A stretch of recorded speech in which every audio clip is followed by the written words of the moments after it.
글로벌 증시에 영향을 줬던 주요 이슈들 살펴보면서 특징까지 확인해보는 시간입니다. 굿모닝 마켓 인사이트 로제타 투자자문 최진석 포트폴리오 팀장 함께하겠습니다. 어서 오세요. 안녕하십니까. 네, 안녕하세요. 이번에는 이제 류호 부총리를 트럼프 대통령이 내가 직접 한번 만나보겠다라고 네. 하면서 또 증시 분위기를 살려준 것 같네요. 상당히 좀 롤러코스터를 탔죠. 이슈도 그렇고 이에 따라서 증시의 흐름도 그랬는데 어제 이제 저희가 미국 증시가 상당히 좋았다고 얘기를 하지 않았습니까? 네네. 근데 나중에 장 마감 이후에 차관급 이제 실무 협상에서 아무런 진전이 없었고 류호 중국 부총리가 하루 일찍 떠난다라는 보도가 나왔죠. 그러면서 이제 선물 시장이 좀 급락을 했었는데 이후에 또 미국 백악관에서 이를 부인하면서 진정 국면이 좀 나왔고 그러면서 다음에 트럼프가 이제 내일 류호 부총리를 만난다고 트윗을 남겼고 미국 증시도 이틀째 상승을 했습니다. 좀 흐름으로 보시더라도 선물 지수의 S&P 500 지수 흐름이 되겠습니다. 정말 많이 떨어졌던 부분이 한 1% 이상 낙폭을 확대했던, 즉 이제 류호 부총리도 일찍 떠나고 차관급 협상에서 아무런 진전이 없었다라고 밝혔던 부분이 되겠고 그 이후에 이제 현지 시간으로 이제 10일 오전에 트럼프의 트윗이 전해진 이후에 이제 미국 증시도 좀 다시 한번 좀 진정 국면을 맞는 것 같습니다. 만약에 트럼프 대통령과 이제 류호 부총리의 만남이 성사가 된다면 그 둘이 그냥 만나서 농담하고 이제 끝날 건 아니니까 네. 분명히 무슨 성과는 이뤄낼 거예요. 그렇다면 어떤 성과들이 있게 될까요? 시장에서도 뭔가 발표는 할 것이다라고 네네. 예상을 하고 있겠죠. 물론 이제 얼마나 이제 시장이 만족할 만한 결과가 나올지가 관심사인데 일단은 이제 전문가들 프루덴셜 파이낸셜에서는 다음 주 15일로 예정이 돼 있는 관세율 인상, 즉 2,500억 달러 중국산 수입품에 대한 관세를 25%에서 30%로 올리는 조치를 이거를 이제 없앨 것이다, 연기를 할 것이다. 그리고 협상이 지속될 것이다라는 합의를 한다면은 시장도 어느 정도는 만족할 것이다라고 분석을 내놨고요.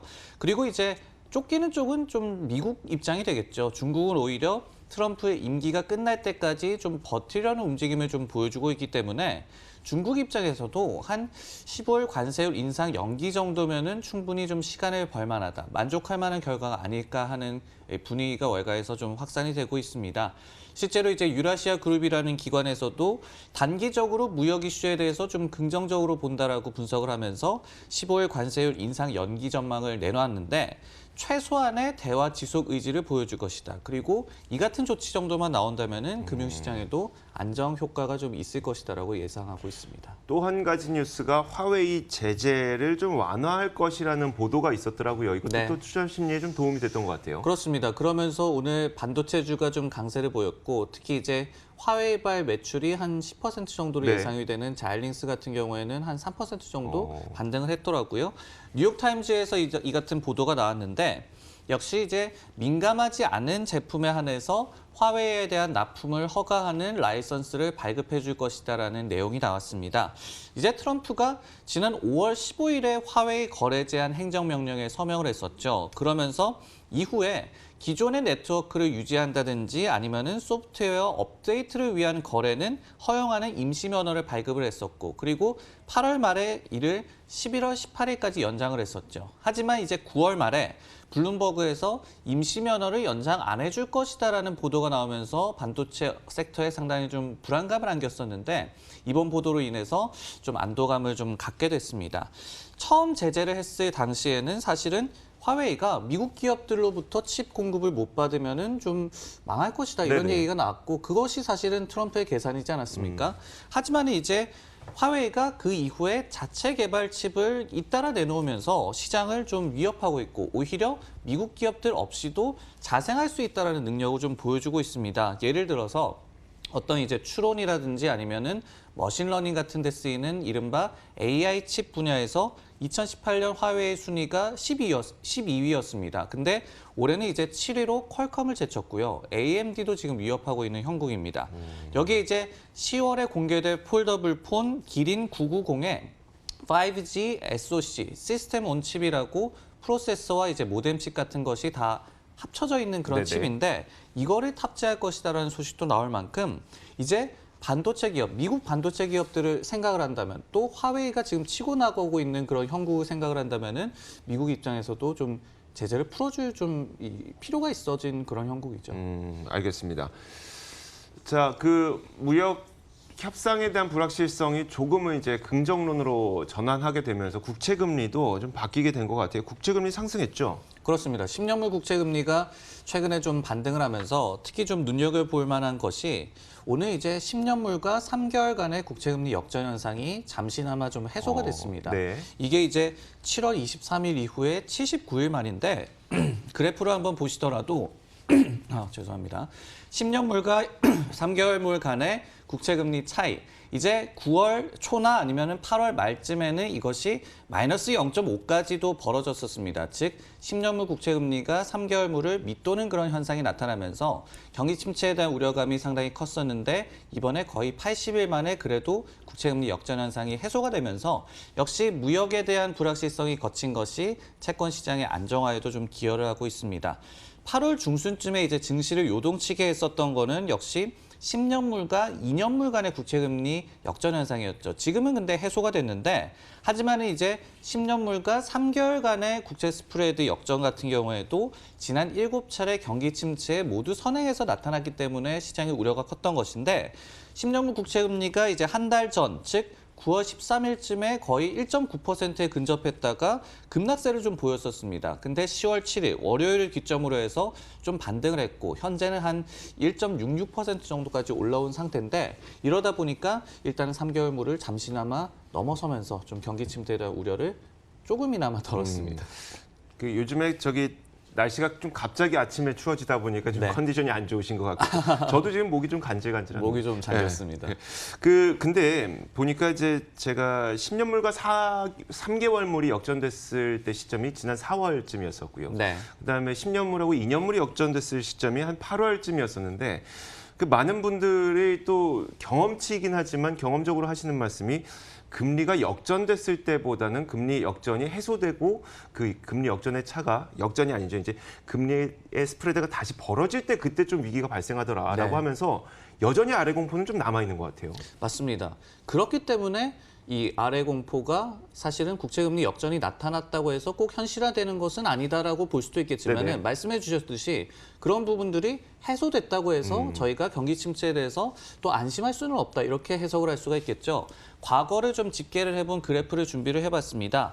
과거에 한 7차례 정도, 8차례 정도 이렇게 미국의 경기 침체를 놓고 봤을 때 지금 보시면은 녹색 선이 GDP 성장률, 전년 대비한 수치가 되겠고 그리고 주황색 선이 이제 10년물과 3개월간의 스프레드가 되겠는데 지금 보시면은 이 회색으로 음영이 돼 있는 부분이 경기 침체 부분인데 그 부분 즈음에서 국채금리의 스프레드가 마이너스에서 다시 한번 반등해서 올라가는 추세를 보인 부분이 여러 차례 좀 관찰이 되고 있습니다.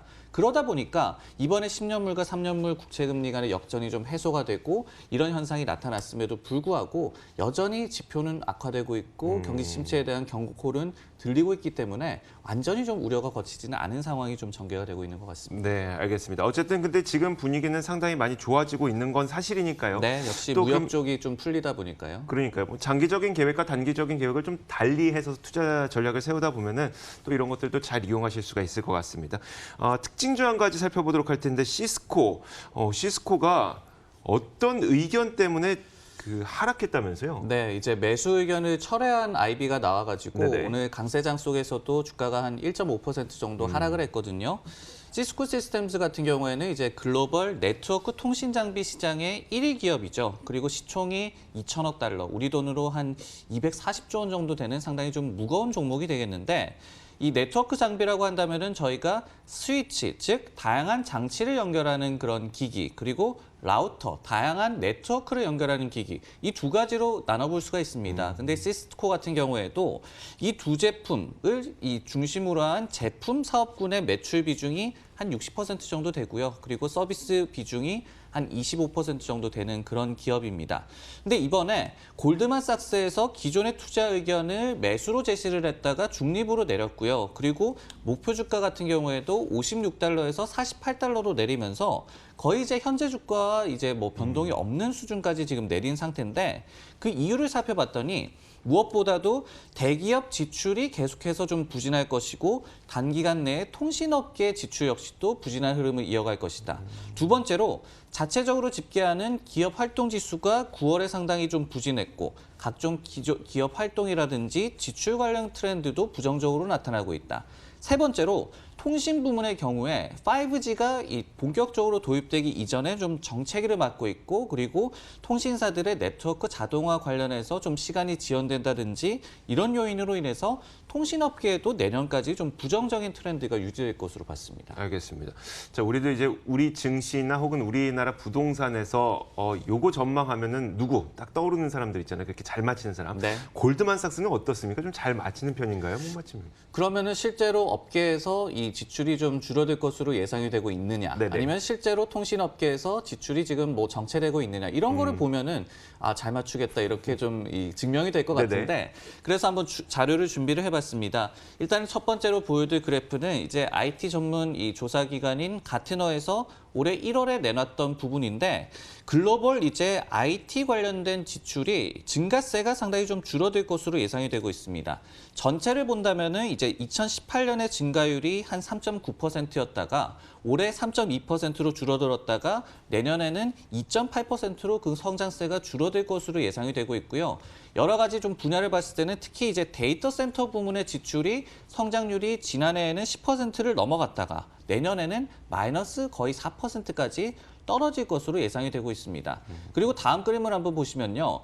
통신 분야의 지출 같은 경우에는 2018년부터 그리고 2020년을 넘어서 2023년 전망치까지 보면은 계속해서 글로벌적으로 지출이 한 1.6조 달러를 좀 상회한 수준에서 계속 머물러 있습니다. 있네요. 그러다 보니까 이런 부분들을 좀 감안을 한다면은 골드만삭스의 이번 콜이 좀 그래도 신빙성이 있다 이렇게 좀 볼 수가 있겠죠. 알겠습니다. 자, 그럼 최근 시스코의 주가 흐름은 어땠을까요? 시스코가 주가 흐름도 최근에 좀 좋지 않았습니다. 8월 중순쯤에 이제 FY19 4Q, 즉 19년 5월에서 7월까지 분기 실적을 발표를 했는데 그 이후에 이제 주가가 한 10% 정도 하락을 했고 이후에도 좀 정체기를 좀 맞고 있는 상황에서 이번에 또 한 번 부정적인 투자 의견이 나온 건데 그때 이제 무역 갈등의 여파로 인해서 중국 시장에 대한 좀 우려가 커졌습니다. 그러면서 주가가 좀 하락한 면이 있었는데 다만 이제 시스코 같은 경우에는 사실은 중국 이 사업 비중이 한 3% 정도로 그렇게 크지는 않습니다. 네. 그리고 이제 이 소프트웨어 비중이 좀 계속해서 늘고 있거든요. 그러면서 지난 분기에는 이 경영진이 밝히기를 소프트웨어의 매출의 70%가 이제 구독 기반이다라고 얘기를 했습니다. 저희가 구독 경제가 뜨고 있다 이런 얘기를 많이 하잖아요. 네네. 그리고 소위 말해서 따박따박 현금이 들어오는 게 구독 기반의 서비스이기 때문에 이런 부분들을 좀 감안을 한다면은 최근에 좀 부정적인 투자 의견, 주가 정체 이런 거가 반대로 아예 뭐 기대할 부분이 없는 기업은 아니다. 그리고 시장 점유율 또 1위라는 그런 또 위상이 있기 때문에 네. 뭐 너무 부정적으로 볼 것만은 아니다. 이렇게도 해석을 할 수가 있겠죠. 네, 이렇게 시스코까지 저희가 공부해봤습니다. 지금까지 로제타 투자자문 최진석 포트폴리오 팀장 함께했습니다. 고맙습니다. 네, 고맙습니다.